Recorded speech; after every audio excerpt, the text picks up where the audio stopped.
Welcome back नाज़रीन। बात कर रहे थे कराची की सूरत हाल के ऊपर। मेयर कराची ने 4 सालों में क्या कारकर्दगी दिखाई, एक प्रोग्राम में बैठकर उन्होंने तमाम चीज़ों को जो है वो सामने रखा और ख़ुद से जो है वो ऑडिट किया गया कि मुझे इतने पैसे मिले गए, इतना डेफिसिट था और वो डेफिसिट बढ़ता चला गया। तनख्वाहों की मद में पैसे कम मिले, जो OZT की मद में पैसे मिलते थे, फिर जो एक्स्ट्रा फंड्स मिलते थे उसमें भी कमी की गई। तो 4 सालों का उन्होंने लब्बे-लुबाब ये बताया कि मुझे पैसे फंड्स कम दिए गए जिसकी वजह से मैं काम नहीं कर सका। सिंध हुकूमत की जब बात की जाती है तो सिंध हुकूमत ये कहती है कि हमने पैसे पूरे दिए हैं। अब इस पर MQM का मौक़िफ़ क्या है, और ख़ास तौर पर इत्तेहादी भी बने बैठे हैं, जो वफाकी हुकूमत में मिनिस्ट्री भी है, सीट्स भी हैं, तमाम चीज़ें हैं, लेकिन कराची के लिए क्या किया गया। अब कराची का जो इस वक्त कराची की सूरत हाल है उसका बिगाड़ ये बताया जा रहा है कि जो पुरानी हुकूमतें थी, 30 सालों से बैठी रही बल्दियाती हुकूमतों के अंदर, और साथ साथ जो पिछले जो मेयर गुजरे थे उन्होंने जिस तरह से टेन्योर गुजारा अपना, तो उनके दौर के अंदर नालों के ऊपर इंक्रोचमेंट की गई, कब्जे किए गए। फिर जब उनसे सवाल किया जाता है कि आने वाली हुकूमतों में आपने इत्तेहाद में क्यों बिठाया, तो एक लंबी चौड़ी जो ये बहस है, इसको मैं कंक्लूड कर ये आज जो है वो सवाल करना चाहूँगा कि इसका हल क्या है। इस वक्त हमारे साथ लाइन पर मौजूद हैं डिस्ट्रिक्ट चेयरमैन है नैयर रज़ा साहब। नैयर साहब, बहुत शुक्रिया, आपने प्रोग्राम के लिए वक्त दिया। आपका टेन्योर अब ये जो है वो आज मेरा ख्याल गालिबन आखिरी दिन है। कैसा देखते हैं 4 साल का ये जो अरसा गुजरा है मेयर साहब की कारकर्दगी को, और फिर अगर बात कर ली जाए कि इस वक्त कराची शहर की जो सूरत हाल है उसका जिम्मेदार कौन है?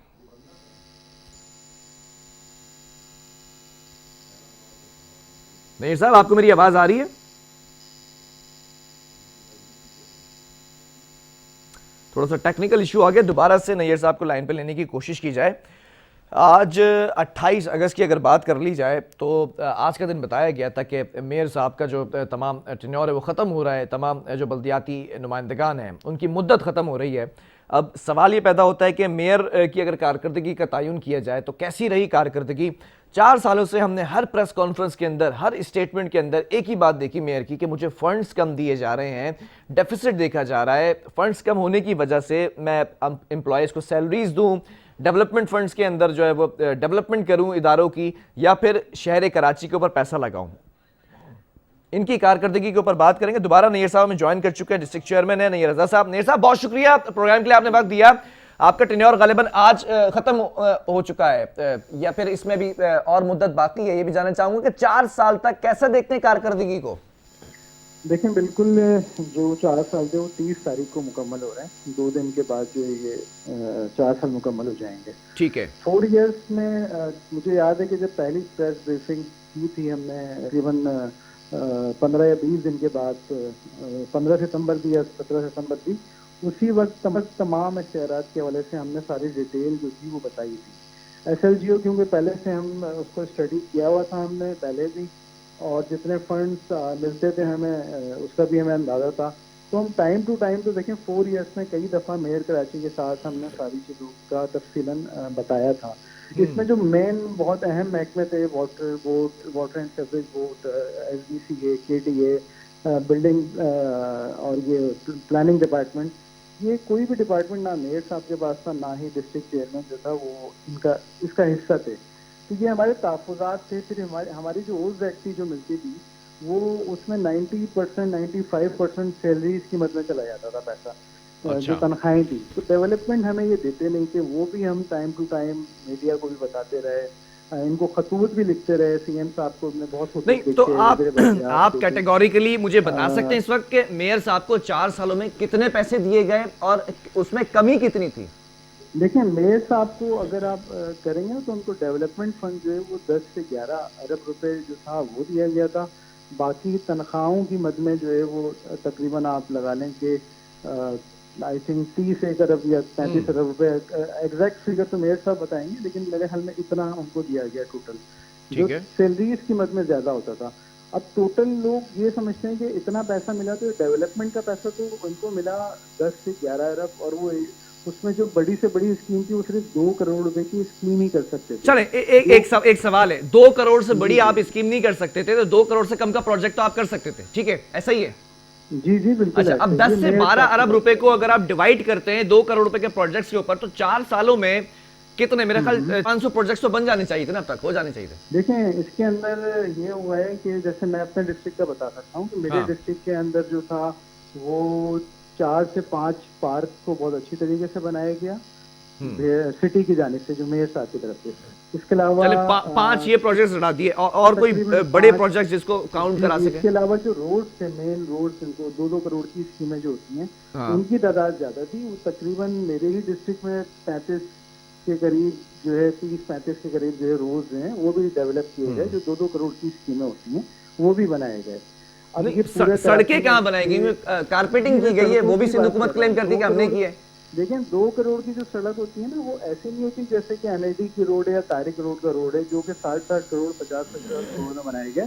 2 करोड़ की रोड का जो लेंथ होती है वो शायद बहुत ज्यादा भी अगर होगी ना, तो वो शायद 1 किलोमीटर भी नहीं होगी, ठीक है ना। तो नहीं तो छोटी अगर सड़कों की बात कर लें, गली मोहल्ले की अगर बात कर लें, तो ये कौन से एरियाज में की है? अगर मैं मलीर की बात करूं, जी मलीर के अंदर, बिल्कुल मलीर के अंदर मॉडल कॉलोनी जो है उसके अंदर काम हुआ है। मॉडल कॉलोनी में अगर आप मलीर हाउस से अंदर जाते हैं, राइट साइड में मॉडल कॉलोनी फाटक आता है, उसके बाद का जो सर्विस लाइन है वो पूरी बनाई गई है। सर बदकिस्मती मेरी ये है कि आपने मॉडल कॉलोनी का नाम लिया और रिहाइश भी मेरी वहीं पर है, तो अब जरा थोड़ा सा प्रिसाइज होकर उधर ही उसी की बात कर लेते हैं।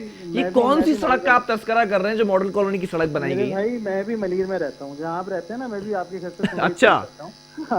तो मैं तो ये बताता हूँ, ये तो बड़ा अच्छा कोइंसिडेंस है कि एक ही जगह रहते हैं। चले अब थोड़ा सा प्रिसाइज होकर बात कर ले, ये कौन सी सड़क की बात कर रहे थे जरा बताइएगा। पंप है ना, लीब रोड से अगर आप आगे जाते हैं तो एक पेट्रोल पंप आता है। बिल्कुल आता है, ठीक है। पेट्रोल पंप उल्टे हाथ पे आता है, राइट साइड पे अगर आप देखें तो वो पेट्रोल पंप नहीं है, वो सीएनजी पंप है, अल्पाइन। एग्जैक्टली सीएनजी पंप कर लें तो राइट साइड पे जो शादी लॉन बने हुए, वो सर्विस लैंड बनी है जी, जो सर्विस रोड है, मैं सर्विस जी। इसके अलावा लीब रोज जो है, वहां पर भी रोड जो डली है वो भी मेयर साहब के फंड से डली थी, जो लीब रोज वाली गली है जी। नहीं, मैं स्पेसिफिकली उस मॉडल कॉलोनी रोड का जो आपने तस्करा किया उसकी बात कर रहा था। वो अगर आप आज विजिट करें तो आप जरा जाके देखिएगा उसकी हालत क्या है। मेरे भाई ये मैं आपसे 2 साल पुरानी बात कर रहा हूँ। अच्छा। और आज विजिट अगर आप कह रहे हैं ना, तो अभी जो ये बारिशें हुई ना, तो अच्छे अरे बारिशों की वजह से टूट गई रोड, और 2 साल से वो रोड सही थी, बेहतरीन थी। हाँ जी, वो बिल्कुल रोड बनी है भाई, ये रिकॉर्ड के ऊपर है, फुटेजेस हैं। शायद आप किसी और मॉडल कॉलोनी की रोड से गुजरते होंगे, मैं 2 साल से किसी और रोड से गुजरता रहा। बहरहाल कंक्लूड करूंगा प्रोग्राम को कि 4 साल की कारकर्दगी मेयर की कैसा देख रहे हैं? मेयर जिम्मेदार थे कराची की सूरत हाल के, ये सारा मलबा सिर्फ हुकूमत का है ना? क्यों जिम्मेदार थे? मेयर को अगर आप सिस्टम स्ट्रॉन्ग देंगे ना, तो मेयर जिम्मेदार होगा ना। जब आप सिस्टम ही वीक दे देंगे तो मेयर कैसे जिम्मेदार होगा? खुद बताएं ना आप मुझे। पॉसिबल नहीं है ना, जब आप उसके पास 2 करोड़ से ज्यादा का कोई प्रोजेक्ट नहीं हो सकता, ठीक है। उसके पास ना वो अंडरपासेस बना सकता है, ना वो फ्लाईओवर्स बना सकता है, ना वो कोई बहुत बड़े पार्क्स डेवलप कर सकता है। ये तो बहुत छोटे काम है भाई, ये तो वो काम है जो शायद नजर भी नहीं आएंगे लोगों को, कम आते होंगे नजर। छोटे रोड है ना, छोटे पॉकेट्स हैं ये। लेकिन जब बड़े स्केल के ऊपर, सर जब इतने बेइख्तियार थे, जब कोई फंड्स नहीं थे, तो मेयर साहब 4 साल पर सीट पर विराजमान क्यों रहे? दूसरी जानिब मेयर साहब अपनी प्रेस कॉन्फ्रेंस में कह रहे कि मैंने वजीर आजम को भी खत लिखा, आपके इत्तेहादी भी कोई जवाब नहीं दे रहे आपको, तो फिर सीट छोड़ देना बेहतर नहीं था कि आपका नैरेटिव जिंदा रहता है? एटलीस्ट आज आवाम कोस नहीं रही होती आपको। देखें किसी भी सिस्टम से ना इस्तीफा देने का मसले का हल नहीं होता। लेकिन सर आज आप अवाम की नजरों में गुनहगार हुए हैं। अवाम कह रही है कि 4 सालों में क्या किया, आपका नैरेटिव है एटलीस्ट जिंदा तो रहता, कोई और आता उसको मौका देते, वो भी नहीं डिलीवर कर पाता। इतनी आवाज उठाई कि आज से 1 महीने पहले जो नाले थे उस पर तमाम डिपार्टमेंट आ गए नाले साफ करने के लिए। ये आवाज उठाई तो लोगों को पता चला ना। जब पहली प्रेस ब्रीफिंग की थी ना, तो सिंध गवर्नमेंट कहती थी। चले नैयर साहब, आखिरी कमेंट चाहूंगा आपका, इन्हीं इख्तियारात के अंदर, इन्हीं फंड्स के अंदर दोबारा इलेक्शन लड़ने के लिए पुरुमीद है? देखें हम इलेक्शन का तो बाइकआउट कभी भी नहीं करेंगे, ठीक है। हम लोगों को बताएंगे, हम कोर्ट में गए हैं, हमने सुप्रीम कोर्ट में पिटिशन फाइल के लिए 2017 में की थी भाई, ठीक है। बहुत यानी कि 3 साल हो गए उस पिटिशन को फाइल किए हुए। उसके अंदर हमने बोला है नहीं तो फायदा क्या होगा? खुशकिस्मती से, बदकिस्मती से कह लूं, जैसे भी कह लूं, अगर आपकी जमात के दोबारा मेयर आ जाते हैं, एमक्यूएम से मेयर आ जाता है और यही इख्तियारात हों, यही फंड्स हों, फिर कैसे डिलीवर करेंगे? कोई स्ट्रेटेजी है, कोई प्लान है? हम कानूनी जंग लड़ रहे हैं, सुप्रीम कोर्ट के अंदर हम गए हैं, ठीक है। और इंशाल्लाह मेयर जो है वो एमक्यूएम से ही आएगा। चलें। लोग जज होते हैं, लोग ज्यादा फैसले बेहतर करते हैं। चलें नहीं तो साहब, बहुत शुक्रिया। इंशाल्लाह हम भी इन्हीं इलाकों में रहते हैं, हम कोई बहुत बड़े इलाकों में नहीं रहते। जहाँ आप रहते हैं हम भी उसी इलाके का हिस्सा हैं। चलें चलें। रोजाना निकलते हैं घर से बाहर, रोजाना मसले देखते हैं, हमारे घर के सामने भी मसले होते हैं। तो अच्छा, यार हमसे ज्यादा कौन जानेगा कि पानी जिसके घर नहीं बड़ी पता बड़ी क्या बात है, आप पानी। डिस्ट्रिक्ट चेयरमैन हैं, आपके घर के सामने ही जी मसाइल जी जी हुए में जी वो हल नहीं भाई, हो रहे। बिल्कुल बिल्कुल बिल्कुल। चलें, बहुत आप ही की शुक्रिया। तरह हैं हम भी। बहुत शुक्रिया नहीं रजा ठीक है, साहब, थैंक यू। प्रोग्राम के लिए आपने वक्त दिया।